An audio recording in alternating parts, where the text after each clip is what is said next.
What is up, Facebook Live? Welcome to episode 20 of Ask the Closers. Going to give it a couple seconds here, let it load up. About to do our market update for February, getting into the pre-spring season. Everybody's kind of curious as to what's happening in the market in London and surrounding regions, so we're happy to share the information with you guys.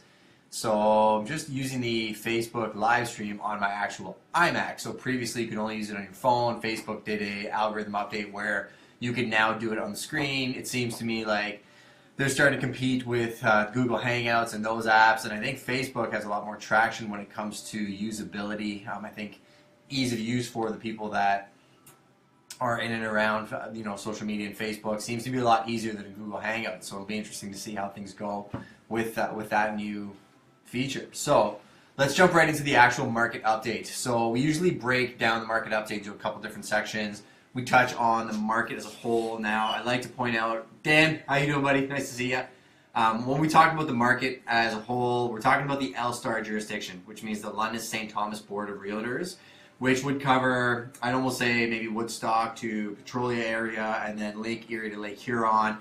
Different boards operate differently. On real estate boards, sometimes they share information, sometimes they don't. Like Toronto agents actually can't access information on the London board, and vice versa. So when I work with an agent or a buyer in Toronto, I'll partner up with an agent in Toronto because I don't know that market and I can't access the comps. Funny thing is, and we'll touch on this in a second on another topic, is Toronto agents are starting to come into London in droves. They don't have access to our lockboxes, so they can't get access to our properties, and they don't have access to our systems.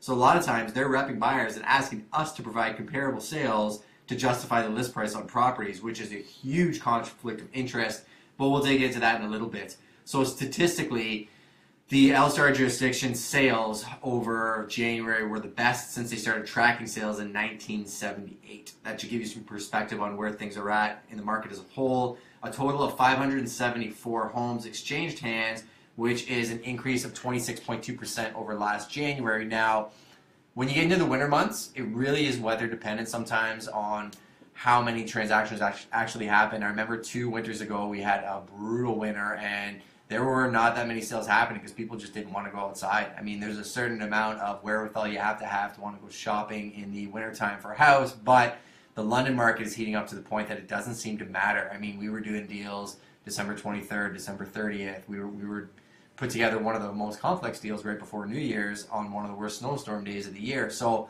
you can't really find the exact time that you're going to find that right property. You just always have to be vigilant. You have to have a plan. So the number of listings from this January to last year was down 12.2%. I'm sure you've heard on the news and through everywhere, we're having massive inventory shortage. There's nothing on the market. So there's lots of buyers out there looking, but there's less and less inventory, which is why you're seeing all the multiple offers that are happening in London.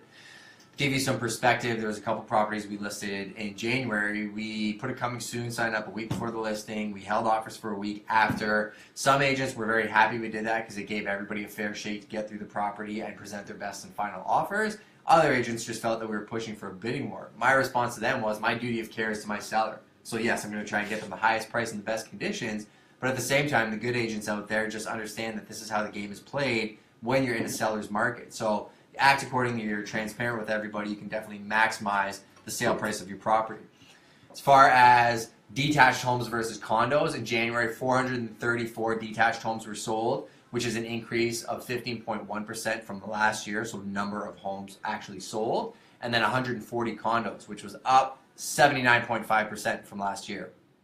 Something to watch is detached homes are becoming more and more difficult to find. If you're looking in Byron, Oak Ridge, Old South, Old North, lots of different areas in the city, the inventory is just not there. A lot of the new development stuff, there's no inventory to be had. So people are looking at condos as an alternative, and in my opinion, that's going to be a growing market in the next couple of years. People are going to start looking at them as alternative options to home ownership, so maybe getting a condo, staying in it for about 5 years, excuse me, build some equity, pull that equity out and get the house they always wanted, or work with a real estate agent because it could take 2 or 3 years to find that perfect house, and sometimes living in a condominium alternative is a great option. And they're low maintenance. My wife and I are actually in a condo right now. We sold our house last October. They wanted it right away. Our new house wasn't ready, And there are great upsides to living in a condo, not having to put out your garbage. You can get underground parking. Like, there's lots of things that you don't think about. You don't have to cut your lawn. So depending on your lifestyle and what you think the next 5 years looks like,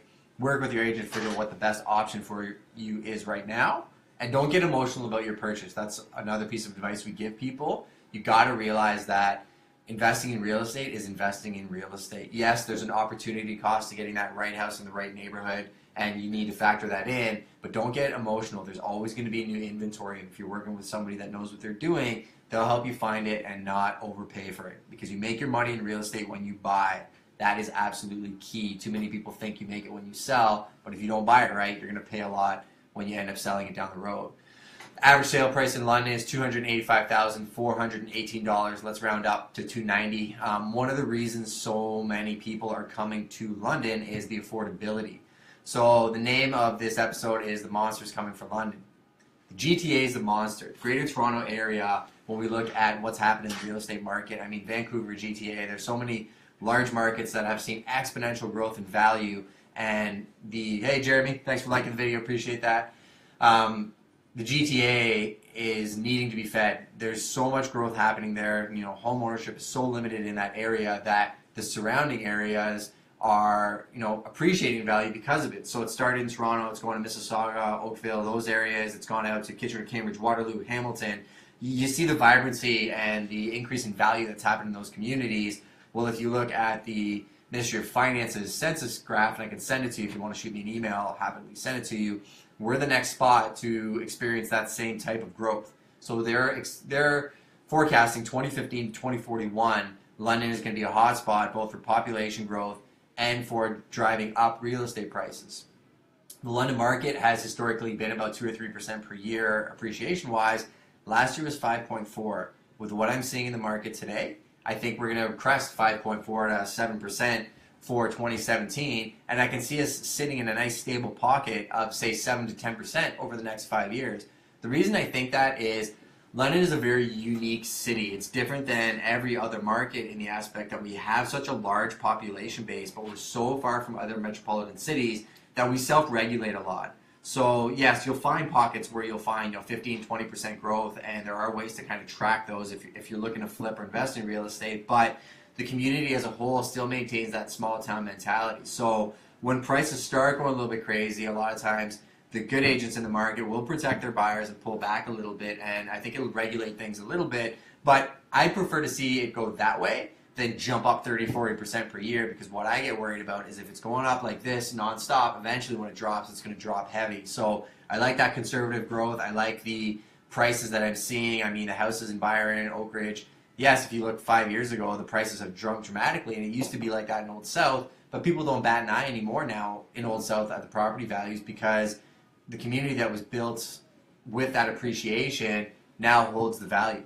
Same thing in Byron and those Oak Ridge areas. When you're looking at beautiful big ranch homes, yeah, the ones in Byron are now worth $450, and the ones in Oak Ridge that were $270 are now worth $350. But you're also getting huge lots of big houses, and those same houses in the larger markets that we're talking about would trade for $550 to $750 all day long. So it's all in perspective. You can kind of get tunnel vision looking at your market too closely. If you're looking at the big picture, London's a super exciting area. I mean, even the London-St. Thomas region, there's some amazing things happening up Grand Benway. St. Thomas, we'll talk about that in a second, is going through some great growth as well. So as a package, I think we have a lot to offer. I see industry and commercial real estate growing as well. So I think, we're going to experience quite a bit more growth than we've seen in the last 10 years. And that absorption rate of getting new money into London is going to escalate, where normally London's always been self-driven as far as the investment.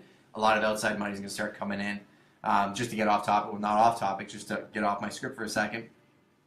I saw that in January. So those two houses I was talking about, when we listed them, 75% of the showings were out of town investors. So people from Toronto, people from overseas. There was some people coming from China that were just looking to park some money. I heard something random. You might want to vet this yourself, but I heard that they're changing some government policies in China as far as foreign investment in the next 6 months. So there's been a big influx of money coming over from China, looking to park it so that when they make those changes, it's not tied up in China. Might want to talk to some finance guys about that. I'll be happy to do some digging. Put me to task. I'll gladly figure that out. But when you hear stuff like that from 2 or 3 people, usually it ends up being fairly true. On the commercial side of things, again, tons of people going in and rehabbing properties. There's lots of areas that we've been looking at for the past 5 or 6 years, expecting them to experience growth, and the growth has started happening. I always touch on Dundas Street every time we do these market updates. Trapdoor just announced they're doing their grand opening, so that's one of our tenants, an escape room right on Dundas. Working on a couple other exciting leases. The only real big space left on Dundas Street is Mike Manuel's building. So 190, 188 Dundas. If you put that on YouTube, you'll see a video we shot of that. 7,000 square feet. It's prime real estate. In a year or 2 years, people are going to be kicking themselves that they didn't take it. We're super excited to get that space leased up, and we're actually going to take our time to pick the right tenant to make sure that we have the right mix on Dundas Place. So you're seeing a lot of those cash checking places and vape shops leaving and better tenants coming in, which is exciting. So if we can keep that ball moving forward, I think Dundas will be a really exciting place and link up Richmond Road to King and Talbot. We all know both of those areas are places that are amazing fun independently. You got the Covent Garden Market, Bud Gardens, you have Richmond Row, fashion, retail, restaurants, food. The only missing link is Dundas and Richmond, which for so long has held a stigma, and I know a lot of you guys are still having that stigma in your head. You mark my words, that is going to change. I think 1 year you'll really start seeing some daylight. 2 years it's going to be a completely different area. So watch for that. On the lending info side of things, CMHC has hiked rates. I believe it's going to be March 17th. And all that means is they're increasing their mortgage loan insurance premiums. Sounds really scary. It's not. It's an extra $5 a month to the average mortgage holder. And again, it's just to protect against defaulted mortgages and whatnot. Talk to your lender about that, but just know that that's coming. And watch for trends, right? So you may see a rate hike here. You heard about rates coming in, last quarter, coming up a little bit. You want to watch and work with people at what's happening in the big picture. If you have mortgage renewals coming up, let us know. We'll hook you up with the right lenders so that they can give you the right advice. Apartment construction has spiked. So going back to what I was saying before, there's two issues right now. Jim McKinnon actually was talking in the paper about this a couple days ago about how we have a shortage of new land for homes. So for new development, I think we've got a year's supply left of land, and the city's got to come up with a plan pretty quick or they're going to run out. On the other side of things, we have about 2,600 approved permits in the downtown area. So I think you're going to see a lot more apartment buildings that have been approved but not being built start going up, because I think the market is there for them now. I think with the right marketing, they could likely see some pre-construction sales, which London hasn't really experienced in the past little bit. So we're excited to see that. The backup offers. So there's one other thing I want to talk about on the real estate side of things. I'll touch on two other topics and then I'll let you guys go for the day. Backup offers. So one of the two multiple offer situations we were just talking about, we had an accepted offer on. The agent that was dealing with it couldn't get the proper lending for his client, wanted an extension. We don't have any confidence in giving them that extension just because of the lack of the communication that agent had provided and information from their lender. So having somebody that is on it and knows what they're doing could make the difference in between you actually getting a property or losing it. But in that situation, we had received a backup offer on the property. So one of the people that was competing submitted an offer that was subject to us being released from the previous conditional offer. We basically had a conversation with our sellers that we could do one of two things. We could either just decline it, go back to market, do showings again, put ourselves back in a bidding war, and look to push and get the highest bid that we can with no conditions, or we could entertain that offer. Now, strategy-wise, there's two ways to look at it. One is you're taking a risk of turning that buyer off by going back to market. If for some reason the market has shifted, you could lose that person. So you need to keep that in mind. The second thing is, if you're still conditionally sold, you can actually flip to the next buyer, continue the conditional sale, and you're still, to the market, seems like you're still conditionally sold. So when you go back to market, you still have that in your back pocket that you can still get all the interest backed up on the property, still do all the showing, still likely be in multiples. But if the offer is good enough on the backup offer, it might be worth taking a serious consideration that, hey, they get the deal done, they give you everything you want, done, wipe your hands, and you move on with your life, going back to the opportunity cost. There, you mitigate the risk of maybe not having a second offer when you're going into multiples and maybe having to negotiate, and then still having the opportunity to go back to market. The issues you can run into is if you go back to market 2 or 3 times, people are going to think, oh, what's wrong with the property? Why does it keep falling apart on a conditional sale? There may be nothing, but people create a narrative in their own mind, right, which we've seen time and time again. I like touching on other things besides real estate, just really, really briefly. I don't know tons about these topics, so feel free to chime in or anybody can educate me. It's just trends that I'm seeing in the marketplace. On the health side of things, I know last year or the last couple of years, mobility has been a huge thing. So not only going to the gym and lifting heavy weights, but taking care of your body and your mobility and being able to move in the proper ways, dealing with back, shoulder pain, and all those things. I've dealt with a serious hip injury as well too, so working through that. If anybody needs any information, feel free to reach out. I'm happy to share that with anybody and everybody. What I'm seeing this year is three things. I think there's going to be a big craze when it comes to guided, say, meditation apps. I know mindfulness is a big thing, so people just taking a breather from their day-to-days. People seem to work at such a high level these days that they need to find ways to mitigate that and learn to appreciate the moments that they're in rather than just the rat race every single day. So I found some cool tools when it comes to that. As far as straight health, intermittent fasting, and high-fat diets. So ketogenic diets is one way of mentioning it, and there's some different ways that people perceive the ketogenic diet. I know some people think it's just all protein, and fats and zero carbs. It's actually zero sugars, zero carbs. It's about 75% fat, 20%, 85% fat, 85% fat, 10% protein, then 5% carbs. So there's a nice balance there, and what it does is it kicks you into a ketogenic state where you're running off fat versus sugar. I've been cycling on and off of it for about 6 months now. I did it in January for 30 days. Cognitively, I've never found a better diet. I find that my brain operates at a much higher level. I don't get the insulin dump midday where you get really hungry and tired. And I also find that I can work till 10 o'clock at night, turn it off and go to sleep, and I wake up like a champ. So it works for me. I find that I can't do it for more than 30 days without maybe taking a break and cycling and going back and forth. I've got some pretty good resources when it comes to that stuff if you're interested in it. And the intermittent fasting is another thing. So Dr. Rhonda Patrick is somebody I found on the Joe Rogan podcast. I've been following her pretty closely. And it just talks about the benefits of intermittent fasting, how it helps fight cancers and whatnot too. For those of you who've had cancer in your family or with friends, we all know what a monster that can be. So every little thing you can do helps. So intermittent fasting, one of the simple things I like to do is cut off a time, say 8 o'clock at night, where I don't eat any more food. And then I won't eat until the next morning at 8 o'clock. So I maybe I'll have a coffee, which I know isn't technically fasting, but going for longer spurts sometimes where I'll intermittent fast for 4 or 5 days, I just find my body responds really, really well to it. And then being aware of what I'm putting into it for the rest of the day does make a difference. I mean, the small choices you make incrementally will make a huge difference if you're consistent with them. Tommy Caldwell actually had a pretty interesting series where he compared diet to diet. And I agree with him when he says there's no one diet. Like, you don't want to become part of a club and I'm paleo and this is my diet and your diet sucks. Everybody's different. What works for one person won't work for everybody else. Figure out a lifestyle that works for you and don't get so stuck with an idea that you don't have an open mind enough to accept another one down the road. I may be changing my tune in 6 months. I'll let you know how it goes.